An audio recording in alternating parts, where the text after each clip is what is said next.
자, 오늘 수요 설교 먼저 녹음을 하겠습니다. 제가 또 저녁에 또 미팅이 있었어요.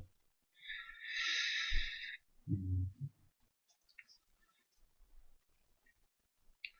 오늘 제목이 죄송합니다. 좀 도발적입니다. 많이 도발적입니다. 한국교회 교인들 이 회칠한 무덤들아인데요. 이 설교는 여러분들에게만 하는 것이 아닙니다. 이 설교는 특별히 제 자신에게, 제 영혼에게, 제 양심에게 제게 하는 이야기다. 그것을 여러분들이 같이 듣고 계신다. 라는 생각으로 오늘 설교를 경청해 주셨으면 좋겠습니다. 본문은 시편 50편 13절에서 23절입니다. 시편 50편 13절에서 23절 제가 읽겠습니다. 내가 수소의 고기를 먹으며 염소의 피를 마시겠느냐? 감사한 하나님께 제사를 드리며 지극히 높으신 자에게 내 서원을 갚으며 환난 날에 나를 부르라. 내가 너를 건지리니 내가 너를 영화롭게 하리로다. 악인에게는 하나님이 이르시되 내가 어찌 내 율례를 전하며 내 언약을 내 입에 두느냐. 내가 교훈을 미워하고 내 말을 내 뒤로 던지며 도적을 본즉 연합하고 간음하는 자와 동류가 되며 내 입을 악에게 주고 내 혀로 괴사를 지으며 앉아서 내 형제를 공박하며 내 어미의 아들을 비방하는도다. 내가 이 일을 행하여도 내가 잠잠하였더니 내가 나를 너와 같은 줄로 생각하였도다. 그러나 내가 너를 책망하여 내 죄를 내 목전에 차례로 베풀리라 하시는도다. 하나님을 잊어버린 너희여 이제 이를 생각하라. 그렇지 않으면 내가 너희를 찢으리니 건질 자 없으리라. 감사로 제사를 드리는 자가 나를 영화롭게 하나니 그 행위를 옳게 하는 자에게 내가 하나님의 구원을 보이리라. 아멘.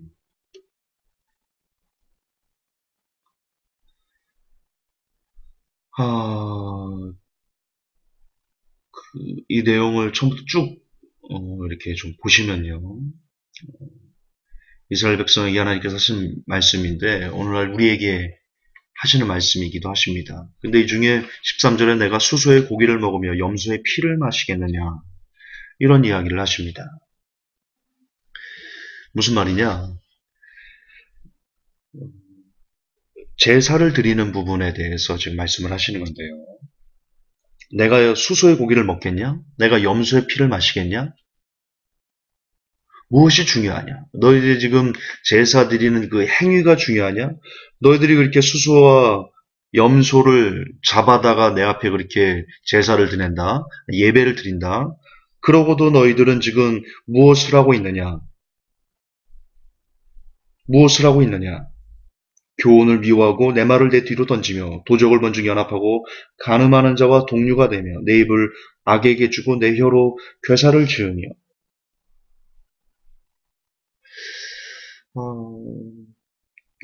지금 시대로 지금 이 시대만 바뀌지 하나님의 뜻은 동일하신데요. 하나님께서 지금 이렇게 말씀하시는 겁니다. 제가 해석한 성경은 그렇습니다. 예배 행위는 중요하지 않아. 너희들이 지금 수금과 나팔 온갖 것으로 하나님을 예배하고 경건의 모양을 갖고 예배를 하는데 그런 행위는 중요하지 않아. 내가 수소의 피를 내가 황소고기를 먹겠느냐? 내가 염소의 피를 마시겠느냐? 내가 너희들의 그 예배의 행위를 내가 받겠느냐? 그런 뜻이거든요.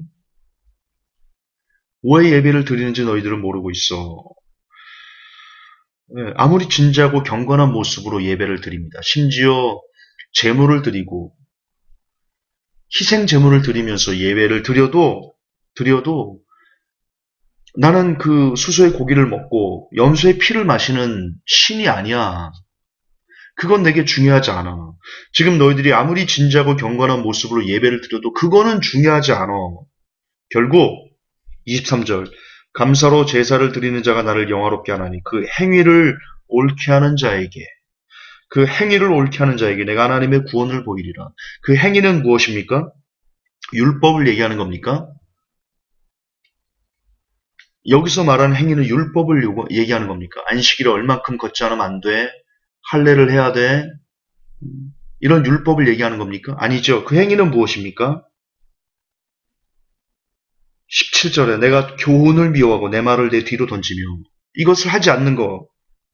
도적을 본즉 연합하지 않는 거, 간음하는 자와 동료가 되지 않는 거, 우리의 입을 악에게 주지 않는 거, 내 혀를 괴사로 짓지 않는 것, 형제를 공박하지 않는 것, 어미 아들을 비방하지 않는 것, 이런 행위를 하는 자에게 내가 하나님의 구원을 보이리라. 즉 아무리 진지하고 경건한 모습으로 예배를 드려도 결국 우리의 삶에서 그 예배의 모습이 그 열매가 나타나지 않으면 하나님께서는 이렇게 말씀하십니다. 내가 너희를 찢으리니 건질 자가 없으리라. 무서운 말씀입니다. 오늘날 교인들의 모습을 봅시다. 우리가 교회 안에서는 예배 때 호호호 하하하 형제님 자매님 막 간 쓸개까지 다 빼줄 것처럼 평소에 자기가 엄청난 친절을 사람들에게 베푸는 사람인 것처럼 가장할 수 있습니다. 실제 그렇게 우리가 그런 모습을 서로에게 교회 안에서 보입니다. 그러나 밖을 나가면 김치 땅 샀었대. 어머머머머머머머머, 그걸 또 이렇게 말하고 있어. 잘난차는가 봐. 눈꺼 있어 죽겠네. 그런 시기, 질투, 성냄, 다툼, 분열, 그런 걸로 우리가 가득 쌓여 있다면 아무리 열심히 예배에 참석한다 할지라도 예배 끝나고 집에 가서 여전히 나이트클럽을 전전한다면 그의 예배는 하나님께서 찢어버리는 그런 무서운 역효과를 냈다. 차라리 예배를 다니지 않는 것이 훨씬 더 그에게는 나을 것이다. 예, 하나님은 그런 교인들을 좋아하지 않으신다. 심지어 그런 사람들을 찢어버리시겠다. 경고하십니다. 성경은 그렇게 말씀하고 있습니다. 제가 설교 때 여러 번 해드렸던 실화가 있지요. 제가 속했던 교단에서 교단 기자로 있을 때, 취재 갔을 때 얘기지요. 앞에서 풍채가 좀 있으신 권사님이셨어요. 목사님이, 여자 목사님이셨는데, 무슨 말씀 안 하면, 아멘! 아멘! 지나칠 정도로 그렇게 본인의 믿음을 과시하시던 분이, 거기가 끝나면 국수를 주는 교회인데, 딱 끝나고 예배 딱 끝나자마자 이제 식사하러 가는 자리에서 권사님이 사람들을 막 몸으로 밀치면서 먼저 먹겠다고. 그 모습이 저는 지금도 충격으로 아주 오랜 시간이 지났음에도 10년도 더 지난 지금에도 제게는 아주 충격적인 트라우마로 남아 있습니다. 주차장에서 예배 끝나고 다투는 교인들도 저는 본 적이 있습니다. 대형교회 취재 갔다가 본 건데 주차 통로가 좁다 보니까 서로 먼저 가려고 하다가 간단한 접촉사고가 있었습니다. 그렇게 울면서 찬양을 하던 그런 사람들 내려서 쌍욕을 해가면서 싸우는 것을 보았습니다. 왜 우리는 예배를 드리는 걸까요? 왜 한국교회 교인들은 예배를 드리는 걸까요? 그리고 예배 후에 예배가 마친 후에 우리의 삶은 왜 그토록 욕이 나올 정도로 더러운가요? 경건의 모양이 아닙니다. 경건의 능력이 중요합니다. 지금 우리의 모습이, 지금 한국교회 성도들이 예배 후에 보여지는 그 모습들이 서기관과 바리새인들과 무엇이 다를까요? 우리는 예배 때 너무나 경건하게 찬양할 때 눈물 콧물 다 쏟아가면서 정말 하나님을 뜨겁게 사랑하는 것처럼 우리는 예배합니다. 바리새인과 서기관들도 그랬습니다. 하루에 일에 금식하고 시간을 정해서 기도하는 경건의 모양. 그러나 그들의 삶에서 그들은 경건을 나타내지 아니하였습니다. 지금 우리의 모습과 똑같지 않습니까? 우리가 예배드리는 모습 얼마나 경건합니까? 지나치다 싶을 정도로 하나님을 사랑하는 것처럼 우리가 경건의 모양을 내고 있습니다. 하지만 서기관과 바리새인들에게 예수님께서 이 회칠한 무덤 같은 놈들아 라고 질타하셨습니다. 그리고 그 질타는 지금 이 시대 한국교회 교인들, 나, 너, 여러분, 우리 모두에게 똑같이 예수님께서 질타하고 계신다. 인정하셔야 됩니다. 제 양심이 고백해야 됩니다. 여러분의 양심이 고백해야 됩니다. 그렇습니다. 내가 지금 소인관다 바리새인들과 무엇이 다릅니까? 나의 삶의 경건을 향한 욕망, 거룩함이 없습니다. 하나님. 내가 서기관입니다. 내가 바리새인입니다. 내가 회칠한 무덤입니다. 우리는 그렇게 가슴을 치며 통곡하며 자복해야 됩니다. 여러분, 바리새인들과 서기관들을 향한 질타는 이 회칠한 무덤 같은 놈들아, 이 독사의 자식들아, 그게 이미 심판이 떨어진 말씀일까요? 저는 그렇게 생각하지 않습니다. 예수님께서 바리새인과 서기관들을 향한 그 질타는 돌아오라는, 돌이키라는, 너들이 좀 잘못된 길로 가고 있다는, 돌아서서 살라는, 핏덩이가 돼서라도 살라는 애처로운 울부짖음이다. 그렇게 생각이 됩니다. 그들이 회개했다면 이스라엘은 살았을 겁니다. 하나님께서는 성경을 다른 쪽으로 쓰셨을 겁니다. 그들 회개하지 않고 마지막 예수님의 마지막 주어진 기회였습니다. 그동안 하나님께서 선지자들을, 성경에도 나오죠. 종을 계속 보냈습니다. 그 종은 그들이 잘못하는 백성들이 돌이켜서 하나님께 다시 집중하게 만들려고 종을 계속 보낸 겁니다. 백성들이 그 종을 계속 두드러 패고 죽이고 막 그랬습니다. 거부했습니다. 그러자 왕이 얘기합니다. 임금이 얘기합니다. 내 아들은 보내리니 내 아들은 순종할 것이다. 마지막 기회를 예수님을 통해서 이스라엘 백성들에게 주신 겁니다. 그랬더니 백성들이 어떻게 합니까? 아, 저는 이제 왕의 아들이니 우리가 저를 죽이면 저 모든 것을 이제 우리가 가질 수 있을 거야.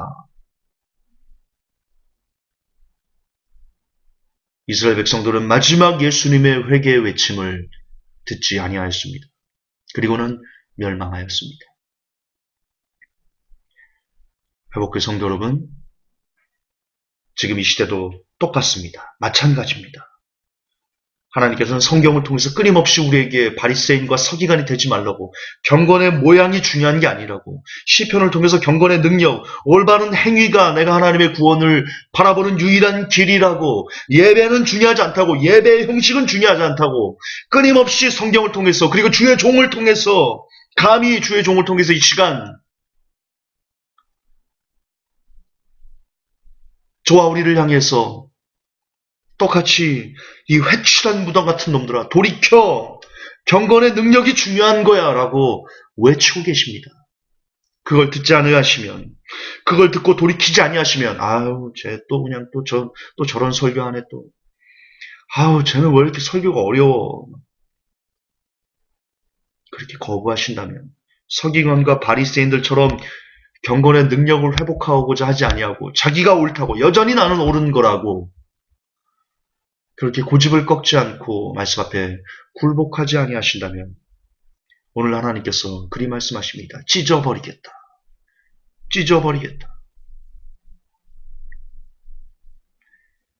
회복교회 성도 여러분, 돌이킵시다. 회개합시다. 경건의 모양이 아닙니다. 경건의 능력을 가집시다. 예배의 형식이 중요하지 않습니다. 아무리 교회 안에 금관 악기를 갖다 오케스트라 50명, 100명 그들이 연주하는 음악회예요? 예술의 전당이에요? 교회가? 그런 거 보려면 예술의 전당 가시면 됩니다. 음악회 가시면 됩니다. 대접받으면서 팔짱 끼고 눈 지그시 감고 그 음악 들을 수 있습니다. 저는 개인적으로 100명, 200명의 오케스트라들이 그들이 정녕 하나님을 찬양하는 것일까? 물론 그런 마음으로 하는 분들도 있겠죠. 그런 거 중요하지 않습니다. 기타 하나, 동전 한 입뿐 이라 할지라도 적은 무리가 모여서라도 기타 하나로 정말 뜨겁게 모든 사람들이 서로가 아닌 하나님만 보면서 찬양의 제사를 드리는 그리고 그런 예배 후에 각자의 성도들의 삶이 각자의 위치에서 경건의 능력을 회복하고자 몸부림친다면 하나님은 그 적은 예배를 드리는 공동체 가운데 역사하실 것이다. 임하실 것이다. 그것을 흡양하실 것이다. 즉 하나님은 오늘 시편을 통해서 보시면 하나님은 수소를 먹고 염소의 피를 마시고 그러신 분이 아니고 우리의 삶을 받으시는 분이시다. 그분은 우리의 예배 형식, 아까도 말했지만 막 몇천 명, 몇백 명 되는 사람들의 오케스트라의 예배 그것을 흡양하시는 것이 아니라 그 오케스트라가 그 자리를 떠나서 각자의 삶 가운데서 하나님을 생각하면서 경건의 능력을 행하고자 하는 그 삶을 받으시는 것이다. 만약 그 200명의 오케스트라 중에 아무리 그럴싸하게 눈물나게 찬양의 제사를 드린다 할지라도 그의 삶이 경건의 모양만 있고 능력이 없는 그런 삶이라면 하나님은 절대로 그 찬양을, 절대로 그 예배를 받으신 적이 없으시다. 어쩌면 여러분 중에는 40년, 30년 동안 예배하고도 단 한 번도 여러분이 예배가 하나님께 올라간 적이 없는, 단 한 번도 하나님께서 여러분의 예배를 받으신 적이 없는 그런 사람들도 허다할 수 있습니다. 그런 교회가 허다할 수 있습니다. 그러나 어떤 성도에게서는 날마다 그 삶을 예배로 받으셔서 복을 주시고 예뻐해 주시고 사랑해 주시고 귀히 여겨주시는 그런 성도, 그런 교회가 있을지 모르겠습니다. 그럴 겁니다. 복의 성도 여러분, 예배 형식 뭐 중요합니까?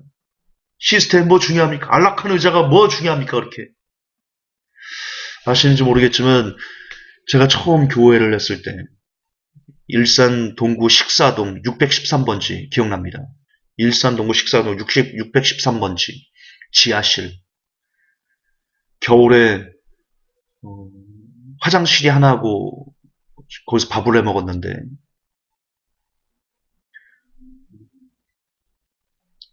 우리 집사님들이 식사 다 끝나면 식사 봉사까지 하시고 다 끝나면 그 추운 겨울날 손을 호호 불면서 그 화장실 딸린 그 옆에 조그만 수도관을에서 손을 호호 불면서 설거지를 하고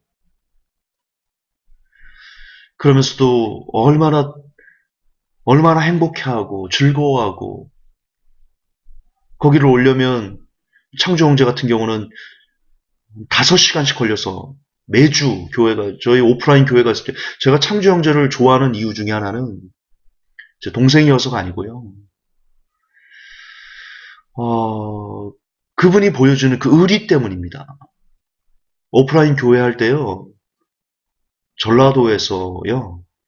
군산에서 오프라인 교회 할 때 한 주도 안 빠지고 교회를 오셨습니다. 한 주도 안 빠지고. 몇 년 동안. 감동입니다. 그거는 사람이 감동하지 않을 수 없는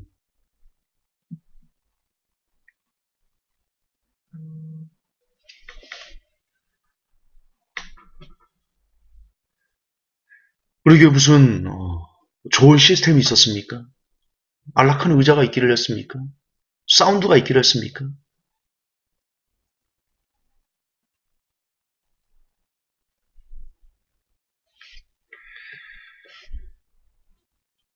예배의 모양, 교회의 규모, 교회의 시스템 전혀 중요하지 않습니다. 정말 전혀 중요하지 않습니다. 조금도 중요하지 않습니다. 중요한 건 우리의 삶 가운데 우리가 날마다 예배를 드리고 있는가. 정말 하나님께서 받으실 만한 산 제사를 우리가 드리고 있는가. 이렇게 설교하는 김전사, 저 그런 제사 못 드리고 있습니다. 그래서 제가 초기에 설교를 시작하면서 말씀드린 겁니다. 이 설교는 여러분들이 하는 게 아닙니다. 제 양심이 제 스스로에게 너는 회칠한 무덤 같은 놈이야. 그렇게 고발하고 있는 것을 제가 가슴 아프지만 사실이니까. 그걸 들어야 사니까. 들어야 회개하니까. 제가 저를 향해서 외치는 외침입니다. 그리고 그 외침을 여러분들에게 공유하는 것입니다. 예배 형식, 교회의 예배 형식이나 교회의 규모, 시스템, 전혀 조금도 단 1%도 중요하지 않습니다. 지금 오늘 시편에서 하나님은 말씀하십니다. 하나님은 그저 우리에게 요구하십니다. 감사로 제사를 드리는 자가 나를 영화롭게 하나니 그 행위를 옳게 하는 자에게 내가 하나님의 구원을 보이리라. 할렐루야. 오늘도 부디 이 메시지가 저와 여러분의 심령을 두드렸어. 아, 그렇구나. 하나님 앞에 내가 삶으로 예배를 드리는, 삶으로 제사를 드리는 그런 사람이 되어야 되겠구나. 그래야 하나님께서 내 예배를 받으시는구나. 라는 회개의